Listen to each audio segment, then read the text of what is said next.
992 છે, જેમાંથી 976 ના જે કહેવાય છે બેઠકોની સ્થિતિ અત્યારે જોવા મળી રહી છે, જેમાં બીજેપી 926 પર આગળ છે. હજુ પણ જે સ્ટ્રાઇક રેટ હતો તે 94-95 ની આસપાસ અહીંયા જોવા મળી રહ્યો છે. એટલે કુલ નજીકમાં આમ કહેવાય કે 1000 બેઠકોની સ્થિતિ જો ટૂંક સમયમાં જોવા મળશે, જે અમે આપને જણાવીશું. સિદ્ધાર્થ, સૌથી વધારે મહત્વની વાત એ છે કે 981 બેઠકોના વલણો જે છે તે અત્યાર સુધીમાં આવી ચૂક્યા છે. કુલ 10,000 જેટલી બેઠકો, 9,992 બેઠકો, 985 બેઠકોના વલણો, જેમાંથી ભાજપ 935 બેઠકો પર આગળ જોવા મળી રહ્યું છે. 94.9 નો સ્ટ્રાઇક રેટ છે. કોંગ્રેસ હજી પણ 39 બેઠક પર છે. 3 ડિજિટ હજી સુધી કોંગ્રેસને નથી થયું. અન્ય 11 બેઠકો પર છે કે જેમાં 2 આપની પણ છે. આપ સમજીને ચાલો. અમદાવાદ મહાનગરપાલિકા ભાજપ 17 બેઠક પર આગળ ચાલી રહ્યું છે. અમદાવાદ મહાનગરપાલિકામાં છે કે જે વોર્ડ વાઇઝ વાત સંધ્યાએ પણ પહેલા કરી હતી. બાબરા નગરપાલિકામાં ભાજપ 4 પર બેઠક પર આગળ ચાલી રહ્યું હોવાની જાણકારી છે. જી બિલકુલ, 17 પર અત્યારે બીજેપી આગળ ચાલી રહ્યું છે. જે વોર્ડ વાત છે 48 વોર્ડ, જેમાં 17 પર આગળ ચાલી રહ્યું છે. અહીંયા 192 બેઠકોની અહીંયા વાત થઈ રહી છે.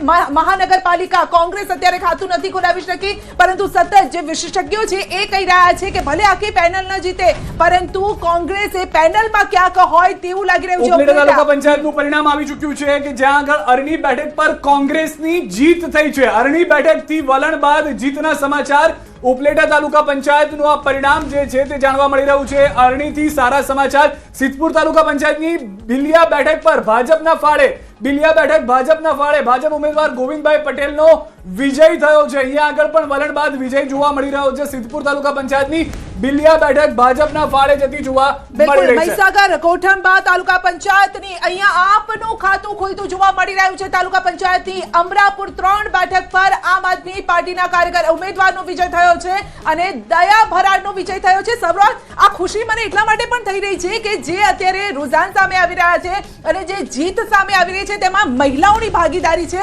મહિલાઓના નામ સામે આવી રહ્યા છે અને એ લોકોનો વિજય થઈ રહ્યો છે. એટલે એક ખુશીની વાત, જે 33% અનામતની વાત થતી હતી, મહિલા ભાગીદારીની વાત થતી હતી, પરંતુ અહીંયા જ્યારે મહિલાઓની જીત થતી હોય ત્યારે એક મહિલા તરીકે ગર્વ પણ થતું હોય છે. 999 કુલ બેઠકો અને બસ હવે 1000 નો આંકડો પાર થવાને બસ થોડીક સેકન્ડ. 1002 બેઠકો, કુલ બેઠકો 1002 ના વલણો આવી ચૂક્યા છે. 9,992 માંથી 1004 બેઠકોમાંથી 952 પર ભાજપ આગળ, કોંગ્રેસ 39 પર, અન્ય 13 પર આગળ ચાલી રહ્યું છે. 1005 વાત કરીએ છીએ ત્યાં સુધીમાં સતત આંકડા ચેન્જ થઈ રહ્યા છે. 1005 કુલ બેઠકોના અત્યારે વલણો સામે આવ્યા છે. બીજેપી અહીંયા પણ બાજી મારી રહ્યું છે.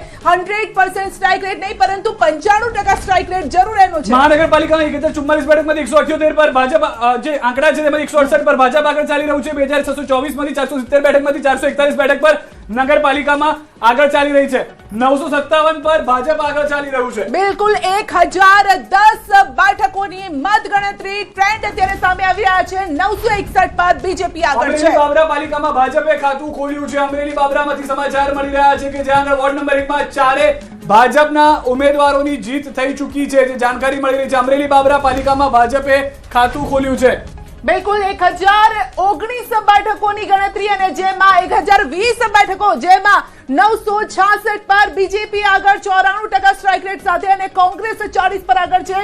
14 અન્ય પણ છે. તાલુકા પંચાયત બેઠક કોંગ્રેસને ફાળે ગઈ છે. બલિયાસણા બેઠક પર કોંગ્રેસની જીત થઈ ચૂકી હોય તે પ્રમાણેના આંકડા છે. વલણ બાદ હવે જીતના આંકડાઓ પણ સામે આવવાની શરૂઆત થઈ ચૂકી છે. અંકલેશ્વર નગરપાલિકાની બેઠકની પણ વાત કરતા હતા કે જે પણ આગળ ચાલી રહી છે. બિલકુલ દાહોદ લીમખેડા તાલુકા પંચાયત કુલ બેઠક 24 છે. રાઉન્ડ 1 એક આપ ઉમેદવાર અહીંયા વિજેતા થયા છે. સવાલ અહીંયા છે કોંગ્રેસનું ટેન્શન હવે વધતું હશે એવું પહેલા વાત કરતા હતા કે સૌરાષ્ટ્ર અને કદાચ સુરતમાં આમ આદમી પાર્ટી હાવી થઈ રહી છે, પરંતુ જે એવા વિસ્તારો જે કદાચ વિચાર્યું ન હતું ત્યાં પણ અહીંયા આમ આદમી પાર્ટી ખાતું ખોલાવતી જોવા મળી રહી છે. એટલે ચિંતા વધશે કોંગ્રેસની. નહીં, સ્વાભાવિક છે કે જ્યારે આપનો ઉદય થાય ત્યારે કોંગ્રેસના મતો કપાય, એ સ્વાભાવિક છે. પરંતુ મને એવું લાગી રહ્યું છે આ વખતે આપ એ થોડી ઘણી ભલે દેખાવ સારો કરશે પણ એ ક્યાંય સત્તામાં ક્યાંય આવી શકે, પરંતુ ચિંતા જરૂર વધશે કોંગ્રેસની. જો સંગઠન ઉપર અમને પૂરો ભરોસો છે. અમારા સંગઠને જે કામગીરી કરી એના ઉપર ભરોસો છે અને આ સંગઠનને લઈને જેમ જેમ ચિત્ર આગળ વધી રહ્યું છે અને જેમ જેમ પરિણામો આવી રહ્યા છે તેમ તેમ કોંગ્રેસના ખાતામાં સીટોનો વધારો થઈ રહ્યો છે. પરંતુ આ તો સત્તાની સેમીફાઇનલ છે ને, હજુ વિધાનસભા આવવાની છે એટલે તૈયારી તો એ રીતે જ હોય. કોંગ્રેસના નેતા સંગઠનની વાત કરે છે કોંગ્રેસના. હું દાવા સાથે કહું છું કે કોંગ્રેસ સમગ્ર વિસ્તારમાં જનસંપર્ક પણ નથી કરી શકી. અમુક ટાર્ગેટેડ એરિયા સિવાય કોંગ્રેસ કે જનસંપર્ક માટે પણ નથી ગઈ. આ ગ્રાઉન્ડ લેવલની હકીકત છે. સમાચાર બીજા આવી રહ્યા છે. 1000 બેઠકોની નજીક પહોંચી ચૂક્યું છે. ભાજપ જે છે તે કુલ 1044 બેઠકમાંથી 985 બેઠક પર અત્યારે આગળ જોવા મળી રહ્યું છે. જે આંકડાઓ સામે આવ્યા છે 9992 બેઠકમાંથી ભાજપ 984 બેઠકો પર અત્યારે આગળ છે. કોંગ્રેસ 42, અન્ય 17, જેમાં આમ આદમી પાર્ટીની પણ 3 છે. અન્યની અંદર 3 નો ફાળો આમ આદમી પાર્ટીનો પણ અહીંયા જોવા મળી રહ્યો છે. જિલ્લા પંચાયતમાં પણ જે 1090 બેઠક છે તેમાંથી 62 એવી છે કે જેમાંથી 60 ભાજપ તરફ થઈ રહ્યું છે. 988 પર હાલમાં ભાજપ આગળ છે. તાલુકા પંચાયતમાં પણ 297 બેઠકો 314 માંથી કે જેના વલણ આવ્યા છે તેમાં ભાજપ આગળ ચાલી રહ્યું છે. 95 નો સ્ટ્રાઇક રેટ છે. સંજય, તમામે તમામ આપ જુઓ, સ્ટ્રાઇક રેટ ભાજપનો કોઈમાં પણ 94 ની નીચેનો જોવા નથી મળી રહ્યો કે જે સતત આગળ વધતું જોવા મળી રહ્યું છે વલણોમાં. બિલકુલ, નગરપાલિકામાં થોડું કયું સારું પ્રદર્શન અત્યારે, ભલે બીજેપી જેટલું નહીં પરંતુ કોંગ્રેસ થોડું સારું પ્રદર્શન 4 થી 5% સ્ટ્રાઇક રેટ સાથે અહીંયા જોવા મળી રહ્યું છે. પરંતુ મનપાઓની સ્થિતિ કયા પ્રકારની રહેવાની છે? કોંગ્રેસ અત્યારે 8 પર આગળ ચાલી રહી છે 5% ના સ્ટ્રાઇક રેટ સાથે, અને બીજેપી 172 બેઠકો પર આગળ ચાલી રહી છે. અને અહીંયા પણ સતત આંકડા બદલાશે. બીજેપી 1000 બેઠકો ક્યારે અહીંયા પૂરી કરે છે તે જોવાનું રહેશે. રૂઝાનમાં, ટ્રેન્ડમાં ક્યારે અહીંયા આગળ જોવા મળશે? કારણ કે રાજકોટ વોર્ડ નંબર 16 પ્રથમ રાઉન્ડ પૂર્ણ. કોંગ્રેસ 4 બેઠક પર અત્યારે આગળ જોવા મળી રહ્યું છે. કોંગ્રેસના અર્જુનસિંહ ચૌહાણ 4348 મત, ઇબ્રાહિમ સોરા 4349 મત, રસીલાબેન ગેરૈયા 4112 મત અને દીપ્તિબેન સોલંકી 3880 મત.